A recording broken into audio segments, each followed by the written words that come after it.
human issues, correct? We would work with anyone and everyone needing it, whether they were witnesses or even in the immediate area. We would work with the fear and the terror and the anger and the disbelief. Exactly. What kind of things can you do for people? Because obviously we saw some eyewitness reports. People obviously, you know, frightened about what they've seen and that sort of thing. What are some of the initial steps that you take with folks? Well, initially people are in shock and denial. That's why we didn't need to be in Atlanta now. Right. We will be in Atlanta soon enough. What happens is they go into denial, or they don't remember how much it affected them until after they've calmed down and rested a little bit, and then they get into what ifs and if I'd only. Mm-hmm. And so we work with the fear reaction and help have group meetings called critical incident debriefings, both with the emergency responders and the emergency personnel, as well as anyone else needing it, where they talk with a group of other people, regardless of what they saw or felt, and they help find out that their reactions are normal, and we help do some educational work on what to expect, how to work with it, how to prevent it from becoming long-term mental health issues. Well, this group would be a tough one to work with. You had elderly there, you had parents, you had many, as we saw on videotape here, small children who were right in the area when the blast itself went off. Has to be difficult when you're having to work with small children who are exposed to this kind of a thing. It is. They all have a different response need. The elderly have a more difficult time because they accept change harder because their system of reacting is different. Children have a hard time expressing their pain and fear with words, so they act it out by becoming more clingy and more acting out, regressing to earlier stages of behavior, you know. And then any adult population, I mean, this goes, everybody responds uniquely. If they've had a crisis in the past where they've coped and handled it, then they may have added resources to cope with this. Mm-hmm. If they have not, if they have been caught up in the momentum of all the wonder of the Olympics, such as many of us have been, right, and then this shatters their sense of safety, then it can offer an awful lot of psychological distress. And as you mentioned, part of your duties may be indeed to go in and work with the people who are doing some of the initial emergency work at the scene. In other words, not just witnesses, but people who are sort of going to be surrounded by all of this by being part of the emergency crews in the area. That's exactly right. But even people watching this on TV can be immensely affected because it's an attack on our American well-being. It's an attack on our protective system of well-being. And so even the most remote person who might say, well, I wasn't in Atlanta and yet I feel terrified, Mm-hmm. can have an effect. And if they do, then they may, if they aren't sleeping or eating after 2 or 3 days, they need to get someone to just talk to. They may find a local mental health person. It doesn't mean they're having a psychologically diagnosable disease. What they're having is a normal reaction to a very abnormal, scary event. You know, that would be very true. A lot of people that would not want to accept the fact that this has happened on American soil and that it's happened, if we want to say, again on American soil, counting some recent episodes, but it certainly puts you in a tough spot. You have a very demanding job. Admirable that you can go out and try and tackle that problem that way. The beauty of it is if we get in early enough, and that's within the weeks after, we can prevent any long-term effects. It's quite simple. Judy Albert, trauma specialist, we thank you very much for your insights tonight, and if you are indeed called to Atlanta, we wish you the very best of luck. Thanks for joining us. Thank you. All right. Okay, we want to go back to update you now on exactly what has taken place in Atlanta. We want to start once again here by telling you that the FBI confirms that one explosive device, which may have been a pipe bomb, has exploded in Atlanta with one fatality. Indeed, 2 more devices were reportedly found in the area after that initial blast, and that obviously has caused a great deal of concern. 50 people injured. We are happy to report that that's down from 200, although that's not to say that 200 people didn't receive small or minor injuries, but perhaps the 50 who are injured are just simply a little bit more severe. And the Atlanta mayor saying 1 person is dead, and again, that's a number that's fluctuated throughout the night. We're waiting for a news conference, information that may be coming forth from that news conference, but right now let's go to Angie Crouch, who's in the newsroom. That's right, still waiting for the news conference. It was scheduled to get underway about 20 minutes ago. Of course, as expected, these things take a bit of time to pull together, but the committee for the Olympic Games was saying recently that the games were still scheduled to be going on tomorrow as scheduled. That before Atlanta police telling CNN that 2 more explosive devices have been found at Centennial Park. Again, those areas are being evacuated. The bomb squad is searching right now. The latest wire, police officers have just been seen have just been spotted checking trash bins in the same vicinity as the explosion that occurred in the park earlier tonight. Now, the area has been evacuated of all non-essential emergency personnel. One Atlanta police officer telling CNN that 2 more explosive devices have been found in the park, and this has not been independently confirmed. I should tell you that we just got off the phone with Cynthia Nesson, who is vice president of Grady Memorial Hospital, which is the #1 teaching hospital in Georgia. Apparently, their ambulances are the most widely used in the Atlanta area. Cynthia Nesson telling us that 30 injured people have been taken to Grady Memorial Hospital alone. She says these injured folks have various levels of seriousness of their injuries. She confirms that 1 fatality was taken to Grady Memorial Hospital. She says that most of the injured people are described as having shrapnel-type wounds. 2 people are said to be in surgery now, and that, of course, being at Grady Memorial Hospital. Earlier tonight, we were told by Georgia Baptist Hospital that 38 injured were taken there, 1 person in full cardiac arrest, apparently caused by the explosion. And again, just a short while ago, a representative from Crawford Long Hospital telling us here on the air that 5 minor injuries have been reported there. So again, unconfirmed reports as many as 200 injured. The numbers that we're getting from the hospital seem to add up to somewhere close to that amount. And again, we're hearing 1 confirmed fatality from this explosion. Again, we're waiting now for the Centennial Committee to hold a press conference. And as soon as we have another update on that, we'll get back with you. David and Carrie, back to you. All right, Angie. Angie, thanks very much. We want to hear right now from a doctor who was at the scene and treating the injured immediately following the blast. This on videotape, just moments or some moments after the explosion occurred. Let's hear that right now.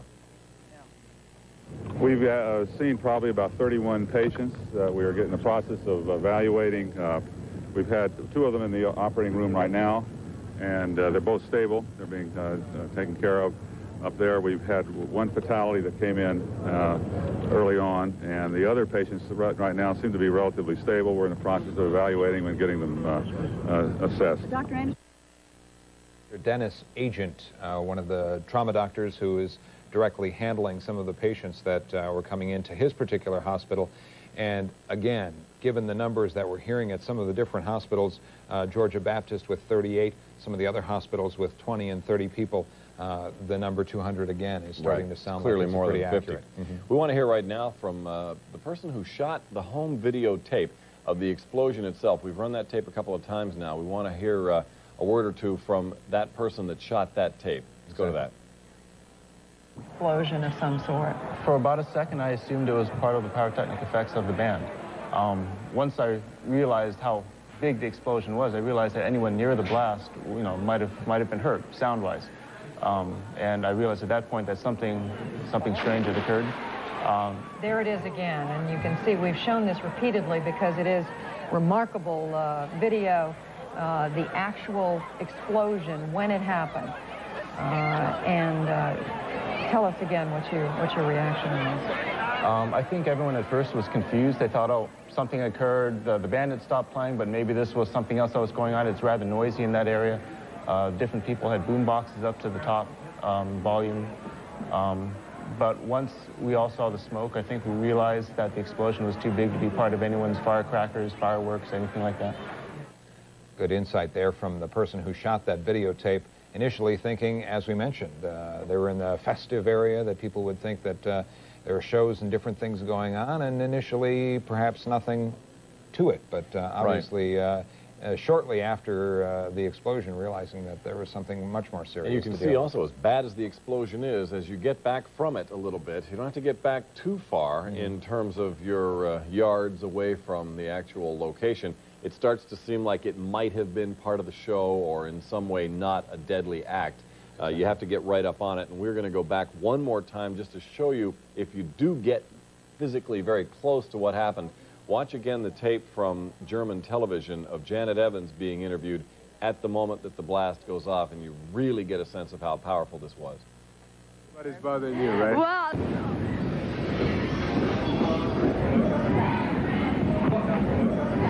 Get out there. Get out there. To the north. To the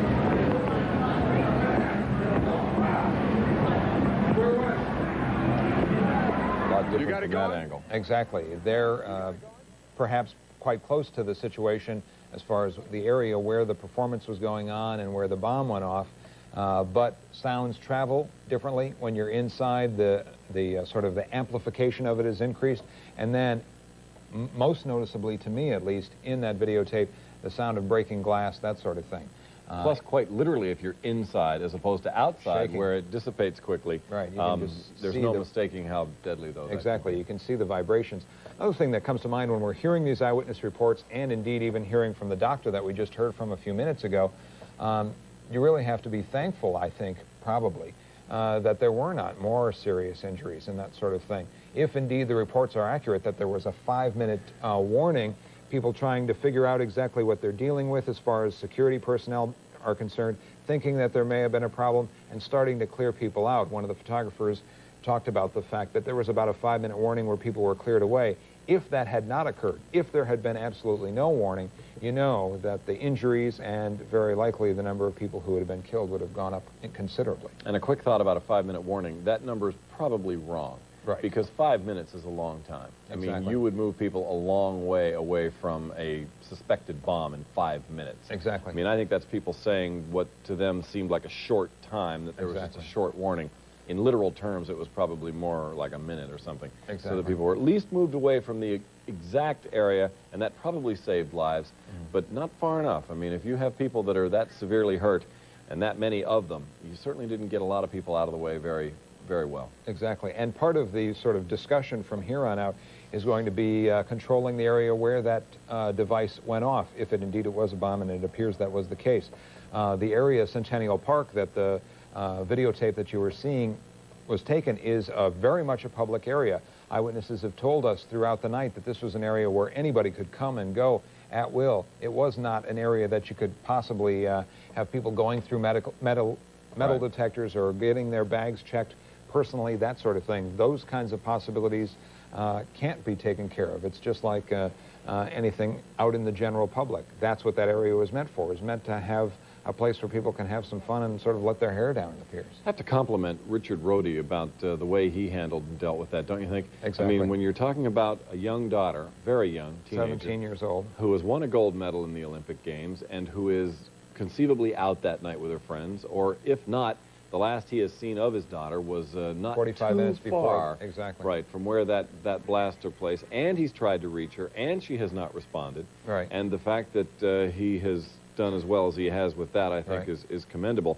But it just showed you the level of concern that you have from so many people who might have known somebody, of the thousands who were in place at the time, as it was reported, thousands in the park listening to the bands and being part of, as the woman who told us earlier, almost a Mardi Gras Right. atmosphere The of biggest a lot night. of people in place. Exactly. It was the biggest night that they had seen there, and understandably so. The Olympics are now about a week old. It was Friday night, sort of a festive atmosphere that was taking place.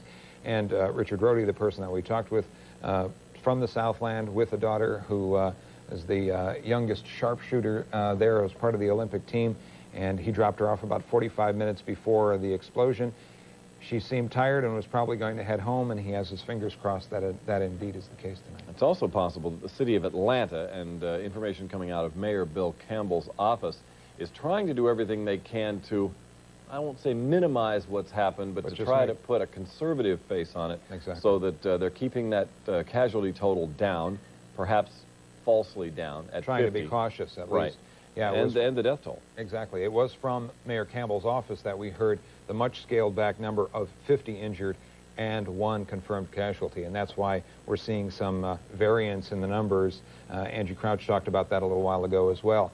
And we already know it's more than 50, and we already Exactly. know that among the 50, any number of those are very severe serious. injuries, Exactly. so it's not small. Trying to give you some context for some of the numbers that we're hearing tonight, because obviously people are trying to provide the information, but at the same time we have to sort of understand where they're coming from and the responsibilities that they feel. Obviously, for example, the mayor's office feeling a great deal of responsibility for the safety of the people who were there tonight. Right now we want to hear from one of the trauma nurses who has been treating patients at Grady Hospital in Atlanta, downtown. But the doctors who've come out have told us it's primarily shrapnel-type wounds. That looks like that, yes. What condition are the patients in? Are most of them conscious, and are they talking? It seemed to me that most of them were. Yeah, the ones that I saw were. A good range of ages, young and old, or mostly middle-aged?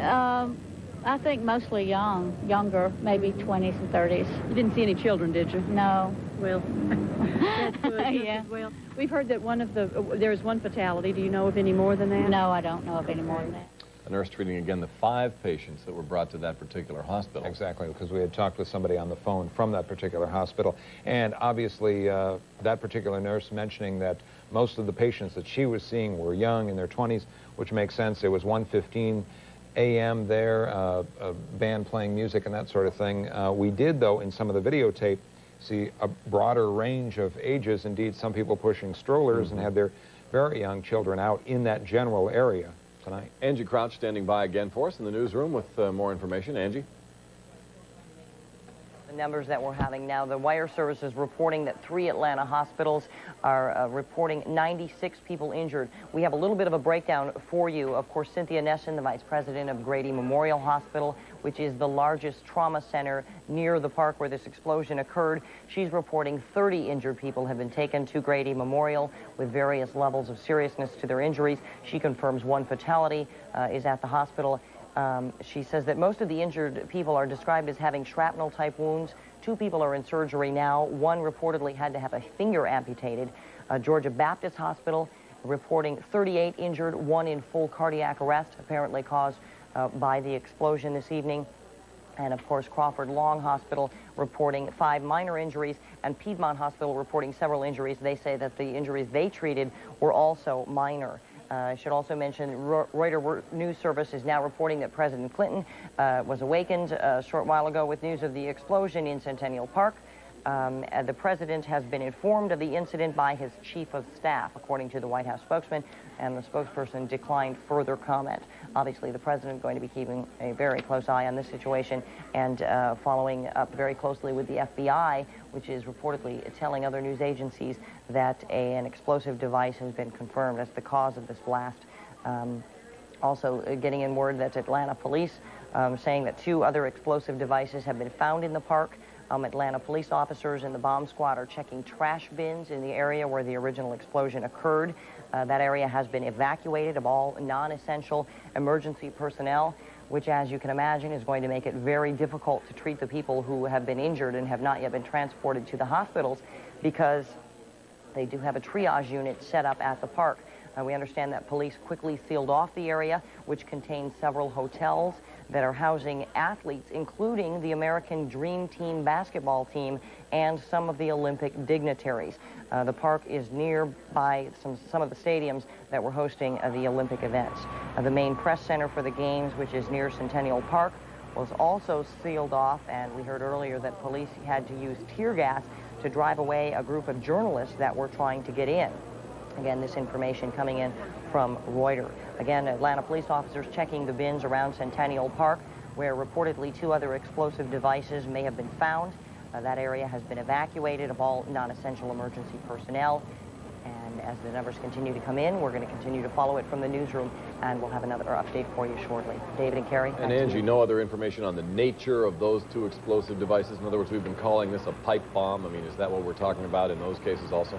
Still no word on exactly what they found. All they're saying right now are possible explosive devices. What that means, we still don't know. All right. Thanks, Angie Crouch.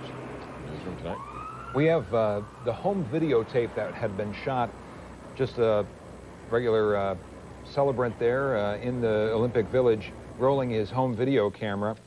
He happened to be rolling it at the time that the blast occurred. Now, we've taken that videotape and slowed it down a little bit to kind of give you an idea of what the blast looked like. Watch closely as we roll this videotape now. You can see smoke. You can see smoke coming up in the center of your screen there. That is the only visual sign, and that coincides with some of the comments that were made by eyewitnesses who said they did not see fire, they did not see a lot of other evidence other than that smoke. Now we're going to take one look again and just run that at regular speed, and then we'll also hear what that bomb sounded like from this vantage point.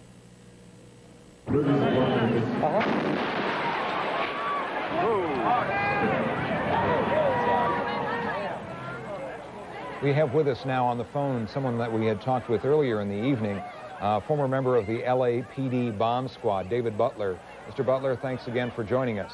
Yes, sir. Looking at that videotape and having some expertise in this area, any other insights that maybe you can provide for us on what happened tonight in Atlanta? Well, if you notice the sparks coming out right at, prior to the report or the sound would indicate that might be the fragmentation from the device. That means metal is flying? Metal is flying. What, and you're saying that actually would have occurred before anybody would have perhaps even heard anything, sort of almost, it happens almost simultaneously, but the sound travels more slowly? Yeah, and people don't have a chance to react till they hear the sound. Right. That makes you think it's not just an explosive powder or a plastic kind of explosive. It means, as we've been describing, this is a pipe bomb, meaning quite literally it is explosive material inside a metal container or a pipe-type device. Yes, the pipe bombs are very crude and very rudiment, but they're very effective, and they're strictly anti-personnel to cause injury. And it can be plastic, it can be galvanized metal pipe, and pipe ranges in all types of sizes. Although when you saw, as you mentioned, you see the sparks flying, you're inclined as an expert to say, I'm suspecting metal at this point is moving. I would believe it to be metal at this time. Yeah. Anything else that you can think of as far as this kind of situation, when a report comes out like that, what are the things that go through your mind as far as, calling on your expertise here? Well, it seems like it was directly directed at people. A bomber is probably is a coward, and they just place them and hope they can injure and maim as many people as they possibly can.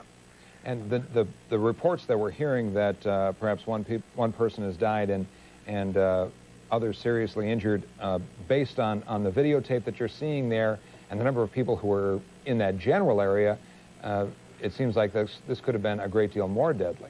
Yes, if they had not started their evacuation, people would have been a lot closer. Plus, the news media and the tower would have been in direct line of it. We used to use a rule of thumb of 300 feet minimum with nobody in a direct line of sight. But, this situation here, it would have been almost physically impossible to get that many people out of the way in time. A pipe bomb being a common bomb of a sort that's used by a terrorist who wants to set off a device is one that is easily detectable, we would assume, by metal detectors, number one, and perhaps easily detectable by dogs as well. Is that the case? Absolutely. It's not just a terrorist device. Kids do it, too. They put them in mailboxes. They're very rudiment. They're very simplistic, but they are very effective. And you're alluding to there the fact that this is the kind of technology that could cause the explosion that we saw in that videotape, the kind of knowledge base that would be necessary to put something like that together isn't necessarily somebody with international connections. You're saying that somebody, literally a kid, could put something like that together. Oh, absolutely. You go to your hardware store, buy the pipe, and there's a number of sources of powder, or you can make your own if the individual is inclined to chemistry. Even this large a blast, I mean, that was a sizable blast, as we heard on the one tape. Yes, that was substantial, and chemistry is a very broad area. We don't know what the explosive filler is yet. Right. And but if the reports are true that 2 more devices were found, it appears to me, just on the surface at this time, it's a concerted effort to injure people. Exactly. It seems like you had mentioned that almost anybody could get a hold of this kind of information. somebody may be interested in doing that with one, but if indeed those reports are correct, that 3 devices may have been in the area, then you have to start to wonder about who might be behind something like that or the seriousness of the effort. Yes, yes. It would indicate to me that there's a specific intent there to injure and maim as many people as possible. And you answered this before, but we're going to go back to 1984 with you again real quickly here, and then talk about the fact that 3, perhaps, bombs have been found in this park. You said before that it's impossible to prevent that kind of thing from happening. It just is impossible.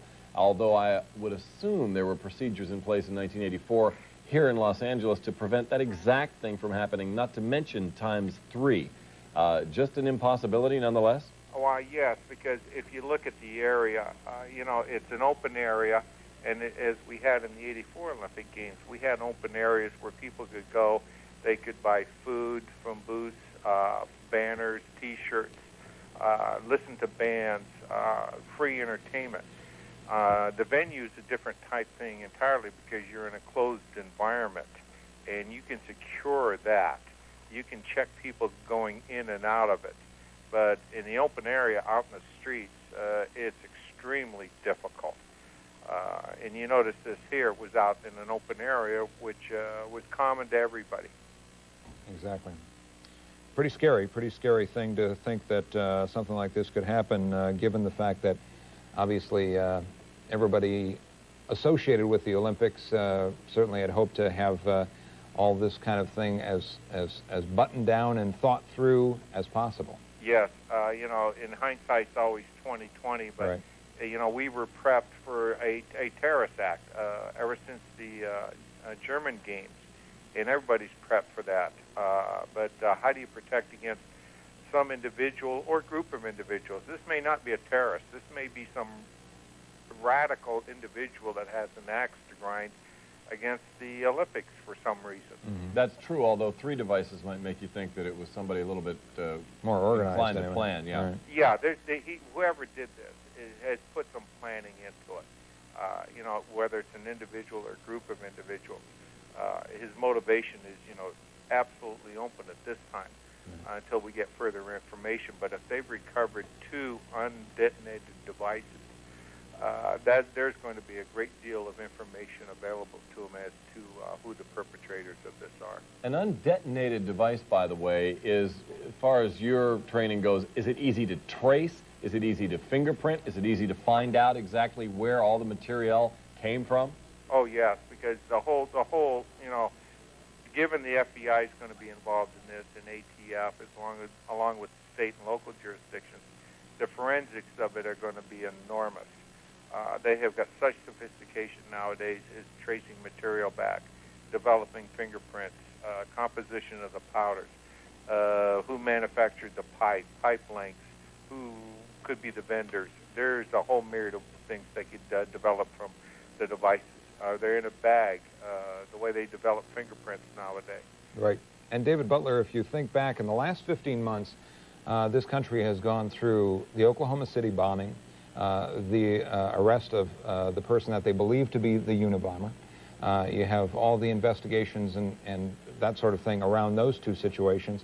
Then, obviously, more recently, the concerns about Flight 800, the TWA flight. Mm-hmm. And you add all of that up together with what happens here tonight, and you just start to wonder about what's happening here and why people are sometimes motivated to do the things they are, and to do the things they do, that sort of thing. There's additional. Look at New York City. That, too, that's within the last 15 months, 2 years. It just seems like that we're under siege. Well, it's interesting because it wasn't very long ago that we would always say terrorist attacks that really don't occur on American soil happen somewhere else. Happen someplace else, and that has, boy, the tide has turned on that immensely. No question about it. It seems like we are becoming a target. Well, we'll see what is obviously discovered as part of the investigation. That's going to be quite extensive into this situation. We don't want to jump to any conclusions, but as I said, just thinking back over a little bit more than a year, this country has really seen a lot of focus of attention on bombs or the possibility of bombs. That's right. David Butler, thank you so much for being with us. And it's not to say we won't talk to you again tonight, but thank you for joining us and discussing this. We're going to go to the newsroom right now, though. and get a little bit of additional information, we think, here from Angie Crouch, who may be standing by and ready to tell us a little bit more. Angie. That's right. The latest numbers, 3 Atlanta hospitals are reporting 96 people injured. This just in, Grady Memorial Hospital giving us a little bit more information about kind of the makeup of some of the people that they're seeing. They tell us that most of the victims that they have in-house are 20 to 30 years of age. They say one child was being treated by an orthopedic surgeon. Grady Memorial, of course, being the largest teaching hospital in Georgia and the biggest nearby trauma center to Centennial Park. 30 injured people have been brought to Grady Memorial.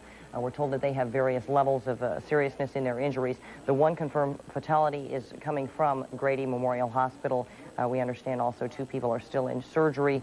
Georgia Baptist reporting 38 people injured, 1 person there in full cardiac arrest. Crawford Long Hospital, 5 injuries there, and Piedmont Hospital reporting several injuries there. Those are said to be minor. I should mention police and paramedics apparently arrived at Centennial Park within minutes of this explosion. But we're hearing word now that some of the ambulances are having trouble getting out of the park because of the crowds and all of the traffic and the chaos in that area. And so that may account for some of the delays and some of the problems we're hearing in the number of injured and how many have been transported to Atlanta area hospitals. We also understand now that Centennial Park just opened up about a week before these games began, and it was frequently occupied by some vacant buildings. This is an area, I believe it's about 4 miles from some of the Olympic arenas. Police have sealed off this area right now because 2 other suspected explosive devices have reportedly been found. The bomb squad still checking area trash bins in the exact area where the explosion occurred. That, of course, making it very difficult to treat the people that are still on scene. We understand that the area that has been sealed off contains several of the hotels that house some of the athletes for the Olympic Games, including the American Dream Team basketball team, as well as some of the Olympic dignitaries. The main press center for the games, which is near Centennial Park, has also been sealed off, and late reports that some of the reporters and photographers there have